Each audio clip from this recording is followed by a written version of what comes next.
how to build a brand that matters, whether it be social media, out here marketing, doing guerrilla marketing, or just you personally going out and networking. What does it mean to build a brand that matters, where people actually reach out to you first or DM you first? What do you guys think about that? I think it's important to build a brand that matters. I think that as long as you're providing value, you know your market, and you're bringing up real scenarios, then you should have no issues creating a brand. Ultimately, people are hungry for knowledge. They're craving authenticity. They want you to be authentic. They want you to know your market. They want you to know different things, that other people don't. When you're all saying the same generic blanket statements without diving deep into the issues, then it becomes a problem. And if you don't double down into your one thing that you're good at, then you're going to be very topical on a lot of different things, right? So I think it's important to pick your lane, stay in your lane, right? And really know the ins and outs of that. Do you guys think that being a realtor in general is a brand? Because I think I see a lot of people doing this. Man, that's a tough question because, I would say no. I would say that you as a realtor is not a brand. You put giving yourself names, right? Like giving yourself the whatever closer or whatever, that can potentially be a brand, right? Like naming yourself something, but no, a realtor yourself, there's really no, and I guess you got to think about what a brand really is, right? If I go to this, well, I'm from Texas, so I don't know if it's like this anywhere else, but when I go to a place to eat, and they say what I want to drink, I say, well, I want a Coke. It doesn't necessarily mean I want Coke, right? It means I want a soft drink. I want a... Nah. Yeah. No, nah. It does. Nah. I go to a place and they don't have Coke Zero. I just sometimes drink water. Well, that's because you're getting that's into... your brand. Yeah, you're getting into a different... That's Vick's brand. Yeah. You're getting into a different conversation. But my point is that the reason is because Coke has done such a great job at marketing itself that you associate soda with Coke. You don't associate soda with Pepsi. You don't associate soda with... I think that's just a bad example. I'm a soda connoisseur. I be drinking them things. I taste the difference in every single one of them. I'm gonna just stay out this argument. No, but I think I know what he means. I get what Nate's saying. Vic's not understanding what I'm saying. That's what I'm saying. I'm gonna stay out of that because I'm not. It's not correlating. It doesn't have to do with taste. It has to do with what you think in your mind whenever people are talking about it. So once again, a realtor can brand a name, but I don't think that a realtor can brand themselves, because even if you think about real estate moguls, right? You can't really say, if you think of realtor, you think of one person, or you think of one iconic realtor, right? There just isn't one. So that's why I feel like you really can't brand yourself as a realtor, right? Or that can be a brand. A realtor cannot be a brand. That's my point. Now, not to push back, but real estate, at least whenever you just said that right now about whenever you think about realtor, nobody comes to mind. But whenever I hear real estate, Trump comes to mind. I don't know about you guys, but whenever I hear the word real estate, it's Trump, maybe because I grew up whenever all his shows were active. Maybe. But maybe New York. But that's my whole point. Here, right? If you think about a realtor here, I think of somebody here, right? If I, you're thinking of Trump, I'm sure in New York, they think of him, right? Sirhan is from where? New York too, right? New York. You think of New York, right? But no, I mean, you think of Coke. I mean, that's like all over the place, And they've not only dominated the name Coke, they've dominated the actual soft drink. When you go to a restaurant, everybody asks for Coca. Nobody says Mr. Beep. Yeah.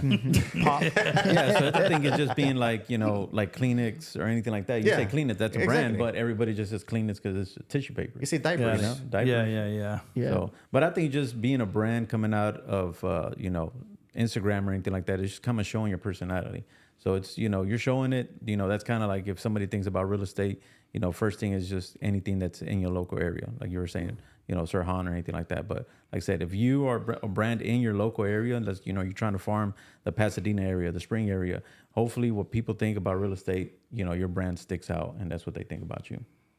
Mm-hmm. I think it comes back to jump on what Jerry's saying here is not necessarily real estate, but what we're pushing more for now is whenever you're thinking about doing either buying or selling. And the reason why I say not real estate is because a lot of people have like a dirty view on realtor or real estate itself.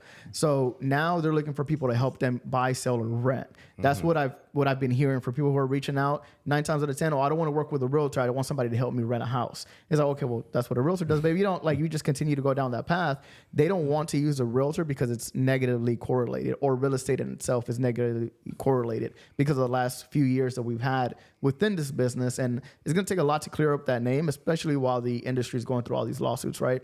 People don't really understand headlines. So all they hear is that the Realtor Association is getting sued. They think it's because we did something bad, right? Yeah. So they're not going to understand. It's going to take a long time for it to get cleared up. So right now, what people are looking for is somebody to help them buy, sell, or rent, or invest. They're not using the word real estate or realtor.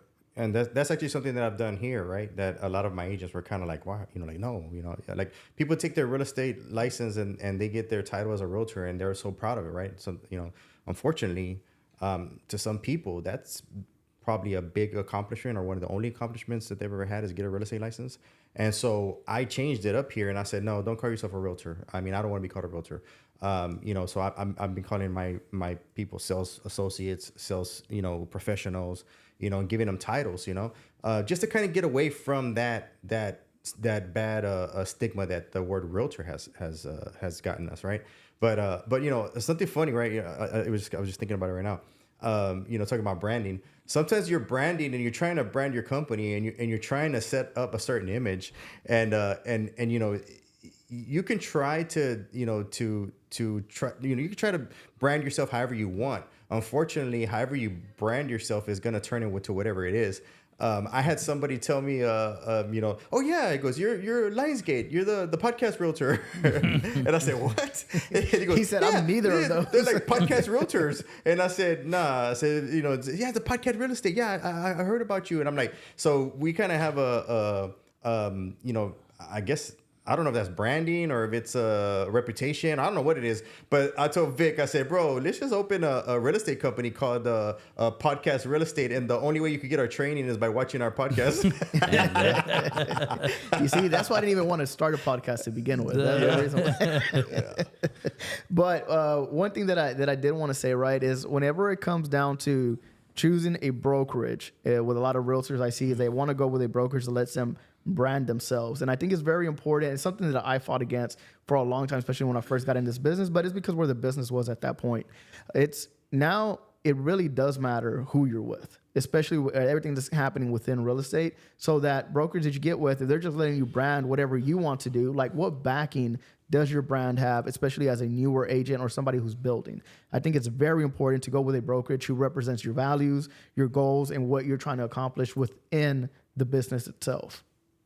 Yeah, I agree. I think that's why branding is important. We're making a bigger push here at Lionsgate Realty to push our brand up.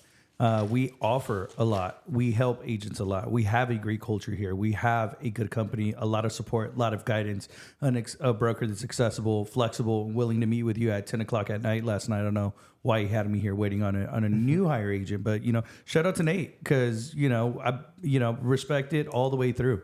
We have a lot of agents. We have a lot of things going on, and you're still finding time for any range of agents. It's not agents that's made us any money yet. They've shown us any value at all. In turn, we're already invested into them, and we're continuing to invest our personal time and things into that. So it's great that we have all that, right? But if no one knows about it, what does it matter? If no one knows what we offer and what we do and how we help and how we're willing, to put ourselves, in the line of fire for you, then what does it matter? So I think branding is important, but I think it's also important to realize that not everything you see online is true, right? And just because they say it doesn't mean that they do it, right? So even they say that they have good training, and even though they say that these are their values, and even they say a lot of different things, it doesn't mean that that's what they stand for. Mm-hmm. And I think for us, thankfully, it's backwards, right? We don't say a lot, but we show you a lot. Yeah. Right. And branding now is hopefully going to capture that on video so we can show you as well as far as doing it. Right. Not only are we going to walk the walk, we're also going to talk the talk, I guess. And I think you mentioned, Vic, that you've had agents kind of reach out to your team leaders, right? Because pretty much what they see on social media. and it's pretty much the branding that's, you know, popping out through the screen, you know. So they reach out, they kind of see the culture through the screen, but then once they meet, you know, your team leaders or your managers, you know, it just brings it all full circle where it is going to, you know, verify that, you know, whatever comes out on the screen, it is what we're preaching. Yeah, thanks for bringing that up. We've had agents test us for sure, like, you know, quiz us. I don't know if that's the right word, right? But Nate and I have either had an interview or they've reached out beforehand, and they reach out to other agents within our brokerage just to verify some of the things that we're saying online.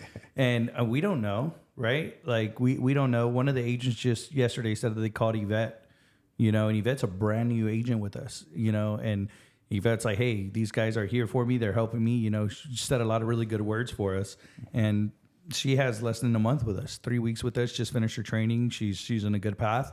And for her to be able to vouch for the company and for what we're able to offer, it's what I'm looking to do as a business owner and as you know, as a broker and as building a brand, you know, as a brokerage, sorry, and as building a brand. That is what we're looking to do. We want to make sure that we can do that. Now, even today, we had an interview, and I literally told the guy today, I was like, hey, you go outside, any one of those agents are always willing to help you no matter what. I was like, as long as you don't take advantage of them, right? As long as you're respectful of everyone's time, and you understand, you know, they're willing to help. We're all on the same path, and we're not each other's competition in this brokerage. Our competition is out there, right? It's not here. Here we're helping. Here we're growing. Here we're offering support. Here we're backing each other up, right? But out there, that's our competition. And out there is other brokerages, right? Trying to take our business and their share of the pie. And the reason why we're able to provide a concise message, no matter who you talk to within the brokerage, is because it goes back to no realtor within our brokerage is bigger than the brokerage itself. No manager is bigger than the brokerage itself. No broker is bigger than the brokerage itself. It is our core value as a company. Whether we're here 10, 15 years from now, what Nate and Vick are setting up is the core values for the company itself, for the brokerage. Those will still be here. So that's the reason why we're able to provide a concise message, because we all fall under this and we adopt the culture because we want to be here. And this is who we want to be. This is what we want to represent. So the brokerage itself, nobody's bigger than the brokerage. And that's something that's something that I just realized. I didn't know that that's how things were going on, because I've always said, hey, you know what, a brokerage, a team leader can never be a brokerage, right? A team leader is just a small brokerage underneath a brokerage, right? That's only looking out for their best interests and is being allowed to do so under a broker, right? And so I always thought that other brokers thought like me, because I do have a lot of broker friends and we all kind of have the same ideology, right? That's why we stay friends. But there's some other brokerages that I don't know. And, you know, like I said, you know, me and Vick has been interviewing these people, and, you know, we've been having conversations, and it's like we didn't know these things were going on. Like, we have actual other brokers that their whole brokerage is designed to uplift them as the number one real estate agent, you know? And it's like, wow, you know, that's not what a broker should be doing. A broker should be building up their agents, you know? And that's one of the things that me and Vick have done here. You know, we put ourselves last, right? And you know, we teach all our realtors to be self-sufficient, to generate their own leads, to work their own, you know, their own sphere of influence. You know, we don't go in there and take all their sphere of influence and make all the money off of them. We want them to build a book of business and for them to continue to make money in this business. The only thing we want is for this brokerage to go on.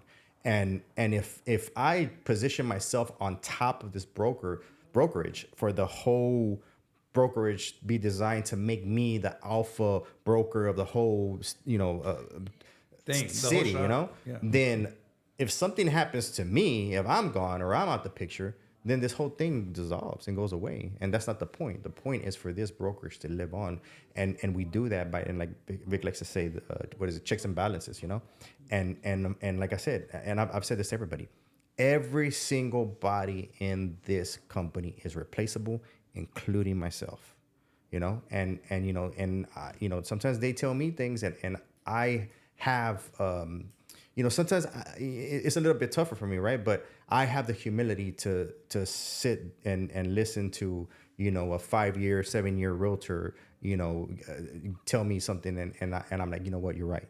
you know, and I'll correct it, and we'll change and we'll pivot, and that's why we are existed. That's why we keep going, and that's why nobody could ever say, "Oh my God, those people are freaking horrible. I left that company because they're so toxic and because they stole my deals or because of any of that stuff." Nobody can ever say that. Yeah, I think to build on that, our agents, and this could be my projecting onto the real estate market, but I do feel that every agent has a lifespan. And I take that in consideration, and I took that into consideration when we started laying down the foundation for this business, for this company. When I took that into consideration, the idea was that every agent has a lifespan. You don't want to be out there looking, showing, doing the rat race for the rest of your real estate career.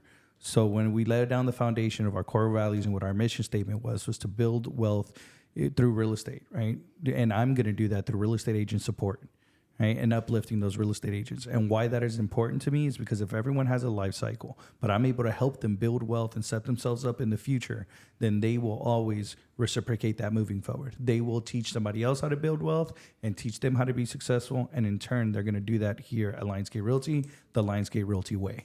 So that when we set up the foundation, we set up the processes for the future, it was with the agent in mind. It was with the agent to create wealth, with that life span of a salesperson's career in mind, with the idea that people are going to want to like do things moving on, right? As your kids get out of school and you don't need flexibility, but you want to make more money and do other things, right? Have the wealth, the properties, the backing, the money that you saved, you know, and things like that. So we're really big on that, you know, and always talking about financial situations in the real estate market. I don't know a lot of real estate brokerages. Obviously, I've only worked for this one, but I don't think that other real estate brokerages teach money management the way we do. We teach you how to save your money, how to not be wasteful, and how to reinvest your money in a way that you're able to continue to be successful. And it's super important that you're working at a place that cares about you in that way. I don't think there's anybody here that can say that we just let you guys drown.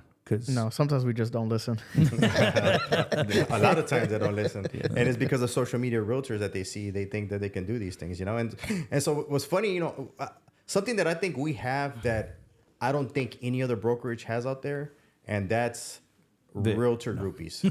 We have realtors that come and hang out in our office. They will go to our events. They will hang out with Jovani and, you know, at bars. You know, and hold on. I don't hang out with realtors at bars. But the thing is, they won't join our brokerage, okay? And you know, and the thing is, they like to come and they like to hear what we have to say, but they don't want to join our brokerage because joining us, there's work to be done. There's work to be done, and there's just you know, we hold them accountable to whatever they say they're going to do. Yeah. And they don't want that. They want to be out there playing around, and they want to have that broker that they never see. But what they do is that they come to us and they ask for advice. They ask for they ask for a lot of things, and we give it to them. You know, we don't go against their brokerage. We never talk bad about their brokers, and we never try to recruit them. And ethically we'll give them advice, but we do have some of our own realtors internally that get upset about it, right? And they're like, hey, why, you know, if they're not going to join us, why are you dealing with them? Hey, why are they here? I'm tired of seeing this person, and yada, yada, yada, you know? And the thing about it is, and, you know, I think I've even heard Vick say it, you know, in his own way, is that I want to give them that training because when they're out there, if they do become successful, I want them to work like I do. And I want them to know what I expect, and they should also work the same as me. And so I'm creating another person that works like me, so that, or like my realtors that will, so the deal can go very fluent and very easy. Yep. And I think that is enough for today's podcast. Go ahead and exit out. As a matter of fact, Jerry, I didn't even let you introduce yourself. That's my bad, bro. Go ahead and introduce yourself. Let everybody know where they can find you and what you do. Hey, I'm an agent here at Lionsgate Realty. My name is Jerry. He's a brand himself. Yeah, at Jerry Realty. The Realtor. No, but you can find me on all social medias at Jerry HCX Realtor. There you go. My name is Victorino Cortez. I am the president here at Lionsgate Realty. We are hiring. We are recruiting. I do want you in this company if you think you're going to fit our culture. You can find me on Instagram at Real Presidente. And my name is Nathan Valderas. I am the master broker for Lionsgate Realty. Like Vic said, we are hiring. If you come in and you don't get hired, we'll give you a $5 Starbucks coffee. Because or let me rephrase that. If Vic decides not to hire you, I'll give you a $5 Starbucks gift card for your time. Awesome. There, you heard it. I'm Jovani Frank, your not local Houston realtor, but I am your local Houston realtor, but I am your gracious host here at the HBR podcast. Worldwide. Catch us live every single Thursday on YouTube. Until next time. Worldwide, bro. Worldwide.